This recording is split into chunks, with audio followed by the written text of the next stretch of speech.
बड़े कद वाला जाइंट थुंग थुंग सोनपुर नाम के एक गांव में घुसता है। वह पूरे सोनपुर गांव को नष्ट कर रहा था। वह जैसे जैसे जमीन पर कदम रखता वैसे ही एक घर धड़ाम से ब्लास्ट हो रहा था। ये सब गांव की शान रायमैन एक घर पर खड़े होकर देख रहा था। रायमैन इतने बड़े थुंग थुंग को देखकर दंग रह गया। रायमैन ने मन ही मन सोचा कि थुंग थुंग तो ऐसा कर ही नहीं सकता। वह तो दूसरों की मदद करने वाला सच्चा इंसान है। मुझे थुंग थुंग के अड्डे पर जाकर देखना पड़ेगा। ये सोचकर रायमैन वहां से मकड़ी का जाला डालकर थुंग थुंग के अड्डे के लिए निकला।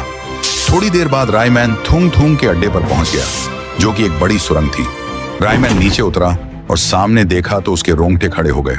वहां थुंग थुंग मरा हुआ पड़ा था और उसके पेट में किसी ने तलवार घुसाई थी। रायमैन को कुछ समझ में नहीं आया कि दो दो थुंग थुंग कैसे हो सकते हैं। फिर रायमैन ने अपनी शक्तियों से थुंग थुंग को उठाकर पूरी ताकत से उसके पेट से तलवार निकाल दी। तलवार निकलते ही थुंग थुंग तुरंत जिंदा होकर उठ गया। रायमैन उसके सामने जाकर पूछता है, अबे थुंग थुंग, ये सब क्या है? तेरे जैसा ही दिखने वाला जाइंट थुंग थुंग सोनपुर गांव में तांडव मचा रहा है और तेरे पेट में किसने तलवार घोंप दी थी? इसके जवाब में थुंग थुंग कहता है, मैं यहाँ पर अपने गांव को और भी ज्यादा सुरक्षित करने के लिए एक बड़ा रोबोट बना रहा था, जो कि हूबहू बिल्कुल मेरे जैसा था।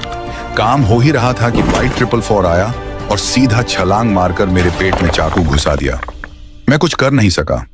वह जोर जोर से हंसते हुए उस रोबोट को ले गया और वही सोनपुर गांव में तांडव मचा रहा है। पता नहीं अब मैं क्या करूं, लोग उसे ही थुंग थुंग समझ रहे हैं। फिर रायमैन कहता है, मैं उस रोबोट का अंत करूंगा। क्या उस रोबोट को मारा जा सकता है? थुंग थुंग बोलता है, वैसे तो मैंने उसे बहुत मजबूत बनाया है, पर उसकी कमजोरी उसका सर है। अगर तुम उसके सर पर वार करोगे तो कुछ हो सकता है। यह सुनने के बाद रायमैन वहां से उड़ गया और थुंग थुंग के रोबोट का अंत करने के लिए जाने लगा। दूसरी तरफ गांव में रोबोट थुंग थुंग तोड़ फोड़ मचाते हुए जा रहा था। तभी वक्त रहते ही रायमैन रोबोट के ऊपर आया और एक भाला निकालकर करतब दिखाते हुए सीधा थुंग थुंग के रोबोट के सर में घुसा दिया।